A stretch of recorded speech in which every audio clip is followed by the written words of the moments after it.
बिहार के छपरा जिले में एक सनसनीखेज मामला आया है। एक वारदात को अंजाम दिया गया है जिसमें सोशल मीडिया पर राजपूत वर्सेस पासवान का माहौल बनाया जा रहा है, जातिवादी माहौल बनाया जा रहा है। और जातिवादी माहौल इसलिए बनाया जा रहा है कि इसमें पासवान परिवार द्वारा SC/ST एक्ट का दुरुपयोग करने जैसी धमकी दी गई है कथित तौर पर। इस बात की मैं पुष्टि नहीं करता हूं, ऐसे बयान जो है सोशल मीडिया पर फ्लोट कर रहे हैं, ऐसी एक स्टोरी जो है सोशल मीडिया पर चल रही है। हमने कई जगह जो है सोर्सेस से पता किया और इसके बारे में हमें जानकारी प्राप्त हुई। 10वीं कक्षा में पढ़ने वाली एक लड़की जो राजपूत समाज से थी कथित तौर पर, और उनका नया घर बन चुका था गांव में जहां वो रह रही थी, और पुराने घर से अक्सर वो सामान कुछ सामान जो है लाने जाया करती थी। ये घटना जो है 11 मार्च की है, जब ये लड़की अपने पुराने घर जाती है तो वहां पहले से 5 लोग घात लगाए होते हैं, 5 लड़के जो इस घटना को अंजाम देते हैं, उस लड़की के साथ सामूहिक दुष्कर्म करते हैं। और उसके बाद हो हल्ला मचता है, लोग वहां पहुंचते हैं। प्रत्यक्षदर्शी जो है, ये उनका बयान है कि हल्ला होने पर वहां लोग पहुंचने के बाद कुछ दूरी पर वो थे, क्योंकि जो घर जो है वो कुछ दूरी पर था, अलग था। जब वो दौड़कर पहुंचे तो हड़बड़ी में इन लड़कों ने उस लड़की का मुंह दबाकर उसे घर से घसीटते हुए बाहर ले गए सामूहिक बलात्कार करने के बाद। और लगभग 10 मीटर की दूरी पर एक कुआं था जहां उन्होंने इस लड़की को ढकेल दिया। बताया जा रहा है कि लड़की की मृत्यु जो हुई है वो पानी में डूबने की वजह से हुई है। 5 लोगों को इस घटना में नामजद किया गया है, जिसमें पुलिस बता रही है कि एक व्यक्ति की गिरफ्तारी हुई है। आप इसमें सुनेंगे तो SSP विनीत कुमार का बयान जो है। डेरनी थाने में मुकदमा दर्ज हुआ था, जो हमें बताया गया कि वहां पे कुआं में कूदने से एक नाबालिग बच्ची की मृत्यु हो गई थी। तो एडिशनल SP जो ग्राम SDPO सोनपुर, उनके द्वारा घटनास्थल का जायजा लिया गया। उसमें गिरफ्तारी भी हो चुकी है और हम लोग उसमें अनुसंधान उसमें जारी है। SIT का गठन उसमें किया गया है। अभी चिकित्सीय मंतव्य हम लोग को प्राप्त नहीं हुआ है मृत्यु के कारण को लेकर। जैसे ही वो प्राप्त हो जाता है हम अनुसंधान में फिर आपके साथ सामने आएंगे। Thank you so much.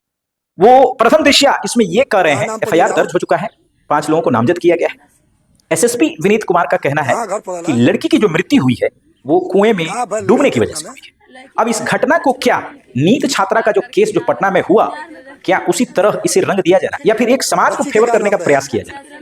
Postmortem report आए बिना घटना करे वाला कौन डूबने से मृत्यु होना ये मौत का कारण हो सकता है, लेकिन बलात्कार नहीं हुआ, इसको आप बिना रिपोर्ट के कैसे नकार सकते हैं?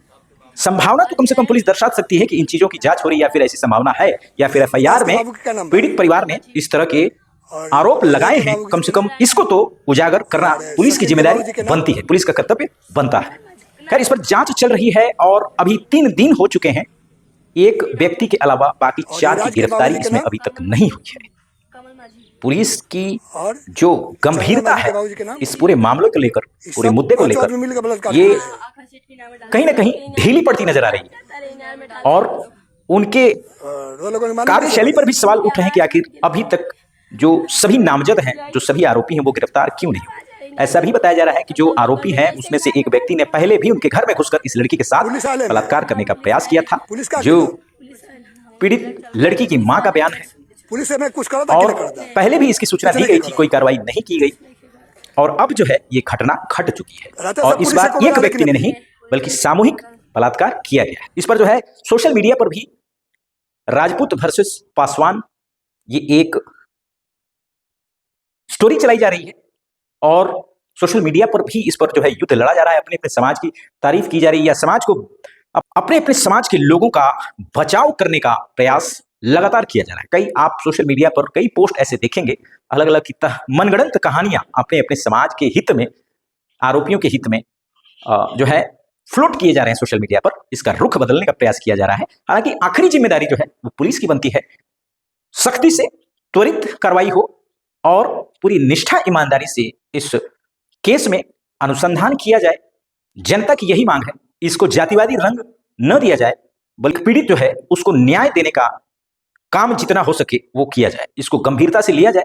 और इस तरह के बयान जो SSP विनीत कुमार ने दिए हैं ये बहुत ही इमेच्योर लगते हैं, बहुत ही जल्दबाजी में दिया गया बयान, पूरे केस को पूरी तरह छानबीन किए बिना इस तरह का बयान दे देना। और यही कारण है कि ज्यादातर थानों में, यानी कि पुलिस विभाग का वरीय अधिकारी जो होते हैं, उनके निर्देश होते हैं कि थानाध्यक्ष या अन्य उनके रैंक के जो ऑफिसर है उनको मीडिया से किसी तरह का बात करने, किसी तरह का बयान देने, किसी तरह की बाइट देने की अनुमति उनको नहीं होती है। ये SDPO, DSP level, SP, SSP या उससे ऊपर ये जो अधिकारी होते हैं, सिर्फ इनको ही बयान देने का अधिकार है, ऐसा बताया जाता है।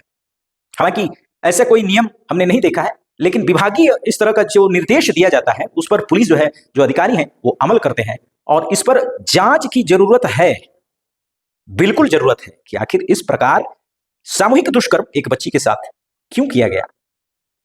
सबसे बड़ी सोचने वाली बात यह है कि एक राजपूत परिवार अपनी बेटी का सामूहिक बलात्कार होने का झूठा खबर या झूठा आरोप कम से कम किसी पर नहीं लगाएगा, इसलिए कि राजपूत परिवार जो है वो अपने सम्मान को सर्वोच्च रखता है। इस देश में कितने युद्ध लड़े गए और राजपूतों ने बढ़ चढ़कर मूलों के सर काटे हैं।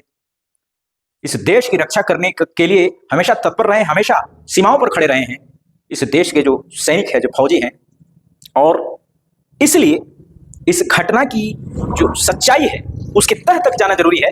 इस घटना में आखिर क्या हुआ, किस प्रकार हुआ, और जो आरोपी हैं उनको जांच करके सख्त से सख्त कार्रवाई इसमें की जानी चाहिए।